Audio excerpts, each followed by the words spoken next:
നമസ്കാരം, ഇൻഫോടൈൻമെന്റിലേക്ക് അവർക്കും സ്വാഗതം. ഇന്നത്തെ video education സെക്ഷനിലുള്ളതാണ്.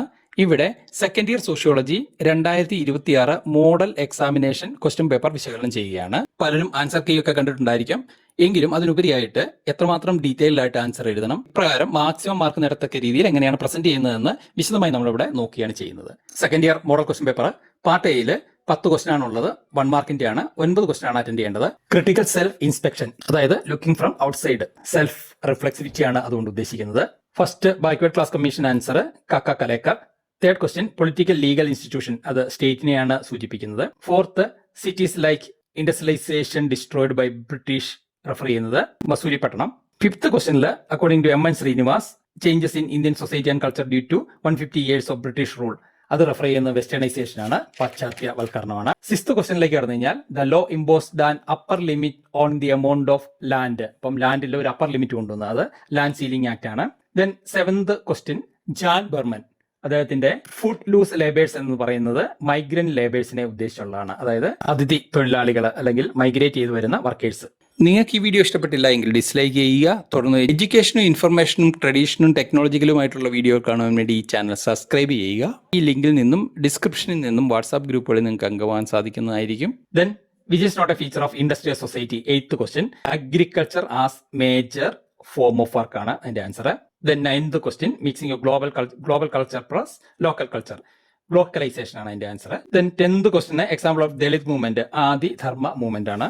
Then next part ബിയിലേക്ക് കടന്നു കഴിഞ്ഞാൽ എല്ലാ ക്വസ്റ്റനും അറ്റൻഡ് ചെയ്യേണ്ടതാണ്. 2 മാർക്ക് വീതമാണുള്ളത്. Commodification is a process by which a product service or a item made commodity to was not at all so, അതായത് നിലവിൽ കമ്മോഡിറ്റി അല്ലാത്ത ഒരു വസ്തുവിനെ കമ്മോഡിറ്റി ആക്കി മാറ്റുന്ന പ്രക്രിയയാണ്. നിലവിൽ വില കൊടുത്ത് വാങ്ങേണ്ടിയിരുന്നില്ലാത്ത സാധനം വില കൊടുത്ത് വാങ്ങേണ്ട അവസ്ഥയിലേക്ക് എത്തിക്കുന്നതിനാണ് കമ്മോഡിഫിക്കേഷൻ എന്ന് പറയുന്നത്. അപ്പോൾ അത് എക്സാമ്പിൾ സഹിതം നിങ്ങൾ എഴുതുക. കുപ്പിവെള്ളം, അതുപോലെ തന്നെ വാഴക്കൂമ്പ്, അപ്പൊ ഇങ്ങനെയൊക്കെയുള്ള ചില കാര്യങ്ങൾ. മറ്റൊരു രീതി പറഞ്ഞാൽ ചരക്കല്ലാത്ത വസ്തുവിനെ ചരക്കാക്കി മാറ്റുന്ന പ്രക്രിയ. Next importance of community identity. Community identity എന്ന് പറഞ്ഞു കഴിഞ്ഞാൽ ഒരു വ്യക്തിയുടെ ഐഡന്റിറ്റിയും ആ വ്യക്തി ജീവിക്കുന്ന കമ്മ്യൂണിറ്റിയും തമ്മിലുള്ള ബന്ധമാണ് ഇവിടെ സൂചിപ്പിക്കുന്നത്. അവന്റെ ഐഡന്റിറ്റി അല്ലെങ്കിൽ അവന്റെ പേഴ്സണാലിറ്റി എന്ന് പറയുന്നത് അവന്റെ കമ്മ്യൂണിറ്റിയുടെ നേച്ചറിന്റെ ഒരു റിഫ്ലക്ഷൻ ആയിരിക്കും. അപ്പൊ അവന് ഉണ്ടാകുന്ന പ്രത്യേകതകളും പെരുമാറ്റ രീതികളും ഒക്കെ അവന് കമ്മ്യൂണിറ്റിയിൽ നിന്ന് കിട്ടുന്നതായിരിക്കും ഒരു പരിധിവരെ. അതിനോടൊപ്പം തന്നെ അവന്റെ ഹെറിഡിറ്ററി ആയിട്ടുള്ള നേച്ചറും ഉണ്ടാവും. അപ്പം നല്ലൊരു ശതമാനവും അവന്റെ കമ്മ്യൂണിറ്റിക്ക് അനുസരിച്ചിട്ടുള്ള ഒരു കൾച്ചർ ആയിരിക്കും അവനുണ്ടാകുന്നത്. ആ ഒരു രീതിയിൽ വേണം എക്സ്പ്ലെയിൻ ചെയ്യാൻ. Next 13th question social exclusion. Social exclusion എന്ന് പറഞ്ഞാൽ സൊസൈറ്റിയിൽ നിന്നും എക്സ്ക്ലൂഡഡ് ആകുക, excluded from the main stream of the society. It is after of inequality and discrimination, അതായത് സൊസൈറ്റിയിൽ ഇനിക്വാലിറ്റി ഉണ്ടാകുമ്പോൾ അവിടെ ഒരു ഡിസ്ക്രിമിനേഷൻ ഉണ്ടാവാനുള്ള സാധ്യതയുണ്ട്. ആ ഡിസ്ക്രിമിനേഷൻ അനുഭവിച്ച് കഴിയുമ്പോൾ അത് കണ്ടിന്യൂ ചെയ്യുമ്പോൾ തന്നെ അത്തരം വ്യക്തികൾ സൊസൈറ്റിയുടെ മെയിൻ സ്ട്രീമിൽ നിന്ന് സ്വമേധ എക്സ്ക്ലൂഡ് ആകുകയോ അല്ലെങ്കിൽ അവർ മറ്റുള്ളവർ അവരെ അവിടെ നിന്ന് എക്സ്ക്ലൂഡ് ആക്കുകയോ ചെയ്യുന്നു. അതാണ് സോഷ്യൽ എക്സ്ക്ലൂഷൻ കൊണ്ട് ഉദ്ദേശിക്കുന്നത്. അപ്പോൾ ഡീറ്റെയിൽ ആയിട്ട് കാണണമെങ്കിൽ പ്രസ്തുത ചാപ്റ്ററിന്റെ വീഡിയോ സെഷൻ നിങ്ങൾക്ക് നോക്കാവുന്നതാണ്. Next 14th dominant caste. A caste is said to be dominant if it satisfy numerical strength, political domination or political influence, then economy in terms of property. ഈ 3 കാര്യങ്ങളുണ്ടെങ്കിൽ, 3 characteristics ഉണ്ടെങ്കിൽ ആ കാസ്റ്റിനെ അല്ലെങ്കിൽ ആ ഗ്രൂപ്പിനെ നമുക്ക് ഡോമിനന്റ് കാസ്റ്റ് എന്ന് വിളിക്കാം. എണ്ണത്തിൽ കൂടുതൽ പൊളിറ്റിക്കൽ ആയിട്ടുള്ള ഇൻഫ്ലുവൻസ്, സ്വത്തിന്റെ അടിസ്ഥാനത്തിലുള്ള സാമ്പത്തിക മേൽക്കോയ്മ. Then 15th question mass media. Mass media എന്ന് പറഞ്ഞാൽ media which reaches the mass, മാസിൽ റീച്ച് ചെയ്യുന്ന അതായത് ആൾക്കാർക്കിടയിലേക്ക് ഇറങ്ങി ചെല്ലുന്ന മീഡിയയാണ് mass media. Mass media 3 types: print media, audio media and visual media. അപ്പൊ അത് എക്സാമ്പിൾ സഹിതം ജസ്റ്റ് ഒന്ന് എക്സ്പ്ലെയിൻ ചെയ്യുക. ദെൻ നെക്സ്റ്റ് പാർട്ട് സിയിലേക്ക് കടന്നു കഴിഞ്ഞാൽ 3 ക്വസ്റ്റൻ ആണ് ആൻസർ ചെയ്യേണ്ടത്. 4 മാർക്കാണുള്ളത്. ഫസ്റ്റ് ഡിഫറൻസ് സോഷ്യോളജിക്കൽ ഇമാജിനേഷനും കോമൺ സെൻസ് നോളജും തമ്മിൽ. സോഷ്യോളജിക്കൽ ഇമാജിനേഷൻ എന്ന് പറഞ്ഞാൽ sociological imagination explains how public issues related to social issues. പൊതുപ്രശ്നവും സാമൂഹ്യ പ്രശ്നവും തമ്മിൽ എങ്ങനെ ബന്ധപ്പെട്ടിരിക്കുന്നു എന്നതിനെ വിശകലനം ചെയ്യുകയാണ് സോഷ്യോളജിക്കൽ ഇമാജിനേഷൻ കൊണ്ട് അർത്ഥമാക്കുന്നത്. It explains how social issues are related to personal issues or how personal issue become a social issue. അതുപോലെ തന്നെ common sense knowledge. Common sense knowledge എന്ന് പറയുന്നത് it is the knowledge obtain from the common sense of a person. അപ്പൊ അതുകൊണ്ട് തന്നെ അത് subjective ആയിരിക്കും, non scientific ആയിരിക്കും, പ്രെഡിക്റ്റബിൾ അല്ല, അതുപോലെ തന്നെ വേരിഫയബിൾ അല്ല, അത് പ്രൂവബിൾ അല്ല. അപ്പൊ ഇതൊക്കെ കോമൺ സെൻസ് നോളജിന്റെ പ്രത്യേകതയാണ്. It varies from person to person. 17th ക്വസ്റ്റനിലേക്ക് കടന്നു കഴിഞ്ഞാൽ classification of family on the base of residence and inheritance. റെസിഡൻസിന്റെ അടിസ്ഥാനത്തിൽ, ദാറ്റ് ഈസ് ലൊക്കാലിറ്റിയുടെ അടിസ്ഥാനത്തിൽ matrilocal family and patrilocal family. Matrilocal family എന്ന് പറഞ്ഞാൽ the family resides in the house of wife or nearby place of wife house. അതേസമയം പട്രി local family എന്ന് പറഞ്ഞാൽ ഭർത്താവിന്റെ അല്ല അച്ഛന്റെ വീട്ടിൽ അല്ല അച്ഛന്റെ വീടിനോട് ചേർന്ന് താമസിക്കുന്ന ഫാമിലിയാണ്. കല്യാണം കഴിഞ്ഞ് ഭാര്യയും മക്കളും ഒത്ത് ഭർത്താവിന്റെ വീട്ടിലല്ല, ഭർത്താവിന്റെ വീട്ടിൽ അഥവാ ഭർത്താവിന്റെ വീടിനോട് ചേർന്ന് താമസിക്കുന്നതിനെയാണ് പെട്രി ലോക്കൽ ഫാമിലി എന്ന് പറയുന്നത്. ദെൻ ഇൻഹെറിറ്റൻസ് എന്ന് പറയുമ്പോൾ തന്നെ അത് ലീനിയേജ് ആണ് ഉദ്ദേശിക്കുന്നത്. Patrilineal family and matrilineal family. അപ്പോൾ അവിടെ തായ് വഴി എന്നൊക്കെ പറയുന്നതാണ് മെട്രി ലീനിയൽ ഫാമിലി. അതേസമയം അച്ഛന്റെ കുടുംബ വഴിയായിട്ട് വരുന്ന ഫാമിലിയാണ് പെട്രി ലീനിയൽ ഫാമിലി. കൂടുതൽ വിശദമായിട്ട് കാണണമെന്നുണ്ടെങ്കിൽ ബന്ധപ്പെട്ട ചാപ്റ്ററിന്റെ വീഡിയോ സെഷൻ നിങ്ങൾക്ക് നോക്കാവുന്നതാണ്. ദെൻ 18th ക്വസ്റ്റനിലേക്ക് കടന്നാൽ ഇമ്പോർട്ടൻസ് ഓഫ് സിവിൽ സൊസൈറ്റി. അപ്പോൾ അവിടെ സിവിൽ സൊസൈറ്റി എന്ന് പറയുന്നത് എന്താണെന്നുള്ള ബ്രീഫായിട്ട് പറയുക. അത് നോൺ ബിസിനസ്, അതുപോലെ തന്നെ നോൺ റിലീജിയസ് ആയിട്ടുള്ള, നോൺ പ്രോഫിറ്റ് ഓറിയന്റഡ് ആയിട്ടുള്ള ആൾക്കാരുടെ കൂട്ടമാണ്. അത് ഫോം ചെയ്യുന്ന when they feel that government does not actively intervenes their affairs. Government കാര്യക്ഷമമായി പ്രവർത്തിക്കുന്നില്ല എന്ന് തോന്നുമ്പോഴാണ് ഇങ്ങനൊരു ഗ്രൂപ്പ് ഫോം ചെയ്യുന്നത്.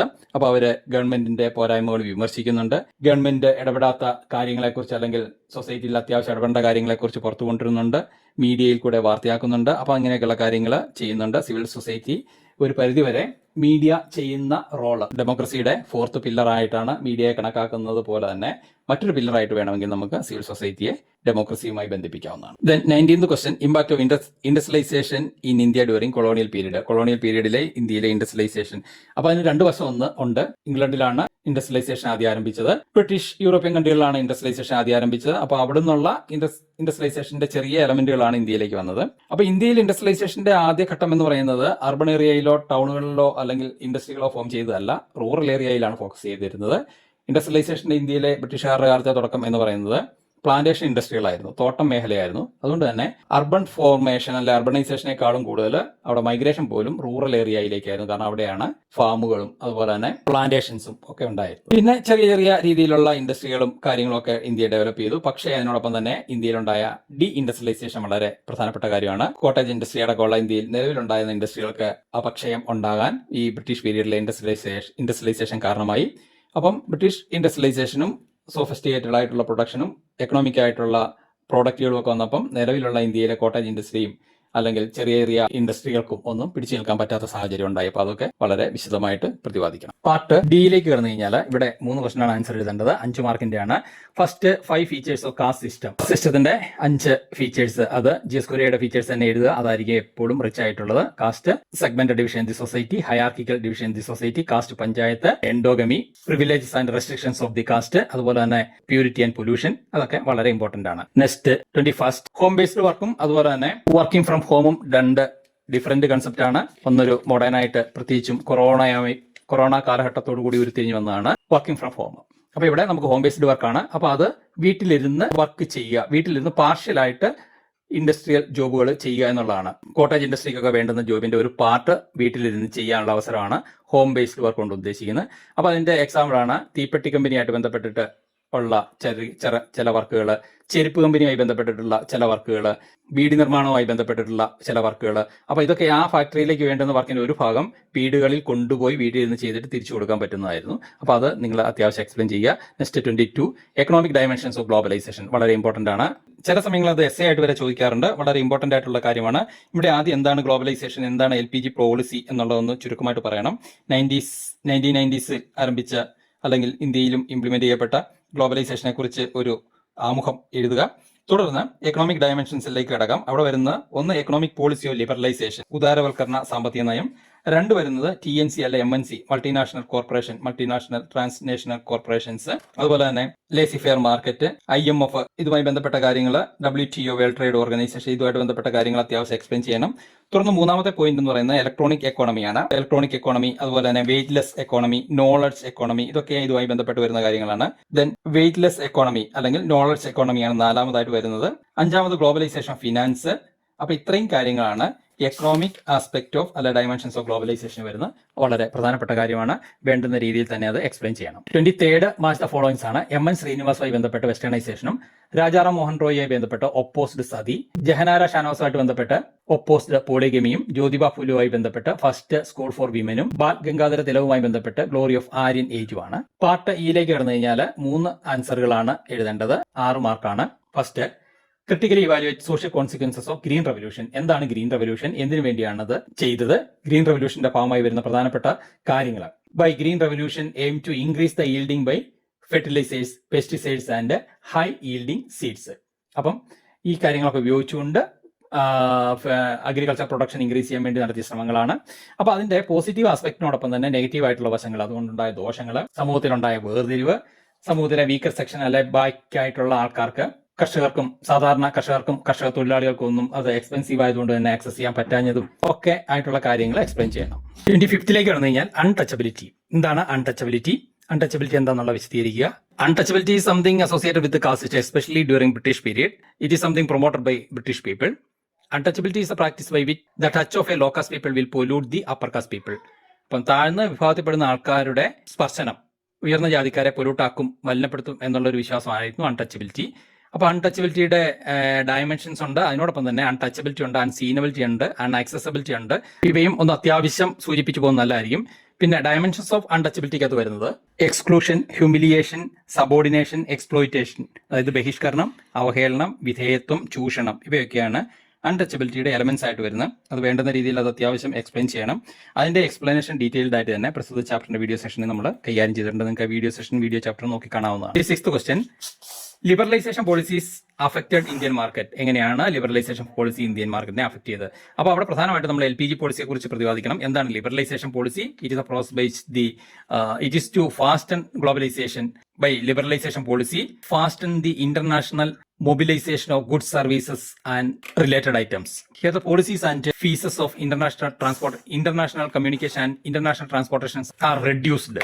Liberalization policy is to liberalize the formalities of international transportation. Product, services, etc. can easily move in between nations. രാജ്യങ്ങൾ തമ്മിലുള്ള സാധന സാമഗ്രികളുടെയും സേവനങ്ങളുടെയും കൈമാറ്റവുമായി ബന്ധപ്പെട്ടിട്ടുള്ള ഫോർമാലിറ്റികളും ഫീസുകളും ഒക്കെ വളരെ കുറച്ച് അവയുടെ മൂവ്മെന്റുകൾ ഫാസ്റ്റൻ ചെയ്യുക, ഗ്ലോബലൈസേഷൻ ഫാസ്റ്റൻ ആക്കുക എന്നുള്ളതാണ് ലിബറലൈസേഷൻ കൊണ്ട് ഉദ്ദേശിക്കുന്നത്. അപ്പൊ ഇതിന്റെ ഫലമായിട്ട് വളരെ ചുരുക്കി പറയുകയാണെങ്കിൽ ഫാസ്റ്റ് ചേഞ്ചസ് ഒക്കെ in our market, drastic changes on market and industries. അതേസമയം ഇവിടെ ഇൻഡസ്ട്രിയലൈസേഷനെ ഫാസ്റ്റൻ ആക്കി, അതുപോലെ തന്നെ മൾട്ടിനാഷണൽ കമ്പനികളുടെ പ്രോഡക്റ്റുകൾ ഇവിടെ വന്നു.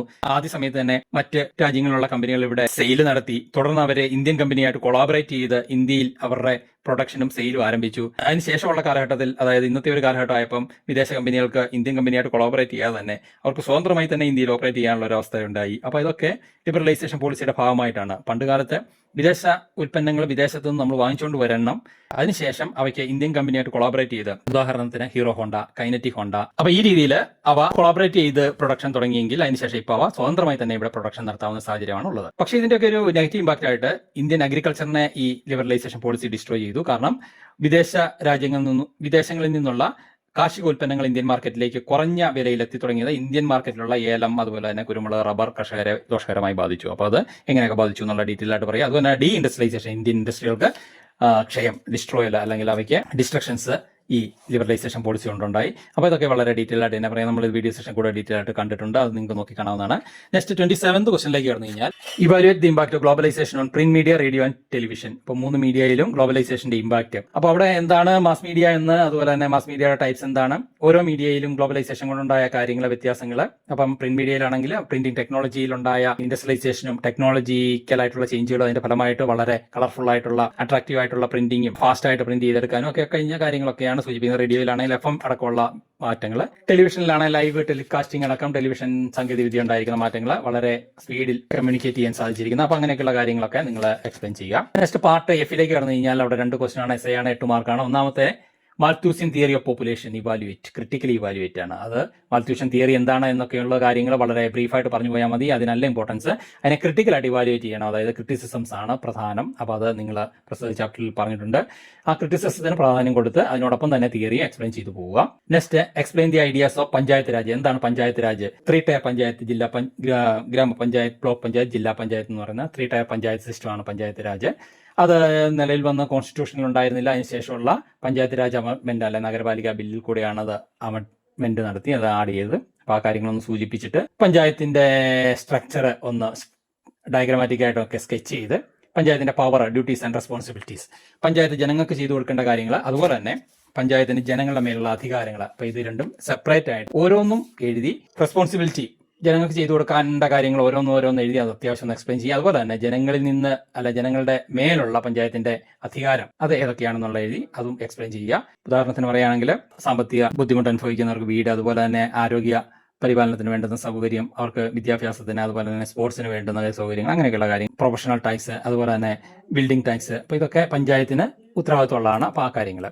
നെക്സ്റ്റ് 30th ക്വസ്റ്റിലേക്ക് കടന്നു കഴിഞ്ഞാൽ ഡിഫൈൻ സോഷ്യൽ മൂവ്മെന്റ്. എന്താണ് social movement? Social movement it is a deliberate and collective activity to make desirable changes in the society and to oppose undesirable changes in the society. സൊസൈറ്റിക്ക് അഭിലഷണീയമായ മാറ്റങ്ങൾ കൊണ്ടുവരാൻ വേണ്ടിയും അതുപോലെ തന്നെ സൊസൈറ്റിക്ക് അഭിലഷണീയമല്ലാത്ത മാറ്റങ്ങളെ എതിർക്കാൻ വേണ്ടിയിട്ടും ആൾക്കാർ നടത്തുന്ന കൂട്ടായതും ബോധപൂർവവുമായ പരിശ്രമങ്ങളെയാണ് സോഷ്യൽ മൂവ്മെന്റ് എന്ന് പറയുന്നത്. അപ്പോൾ അതിലെ പ്രധാനപ്പെട്ട 2 കാര്യം എന്ന് പറഞ്ഞാൽ കളക്റ്റീവ് ആക്ടിവിറ്റിയാണ്, ഡെലിബറേറ്റ് ആണ്, അതുപോലെ തന്നെ to make desirable changes in the society and to oppose undesirable changes in the society.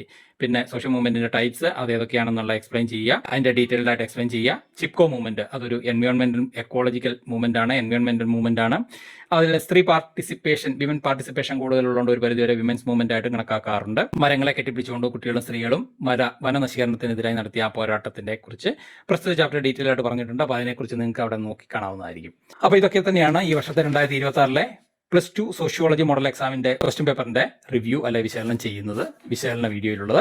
ഈ വർഷത്തെ സോഷ്യോളജി സെക്കൻഡ് ഇയർ പരീക്ഷയ്ക്ക് വേണ്ടി നിങ്ങൾ നല്ല രീതിയിൽ പഠിക്കുക. ഇതുപോലെയുള്ള റിവ്യൂകളും ക്വസ്റ്റ്യൻ പേപ്പർ റിവ്യൂകളും അതുപോലെ തന്നെ റിവിഷൻ വീഡിയോസ് ഈ ചാനലിൽ ഉണ്ടാവുന്നതായിരിക്കും. അപ്പോൾ എല്ലാവർക്കും സെക്കൻഡ് ഇയർ സോഷ്യോളജിക്ക് ഒരു നല്ല രീതിയിൽ പ്രസന്റ് ചെയ്യാൻ കഴിയട്ടെ എന്ന് ആശംസിച്ചുകൊണ്ട് മറ്റൊരു വീഡിയോ വീണ്ടും കാണുന്നവരെ നന്ദി, നമസ്കാരം.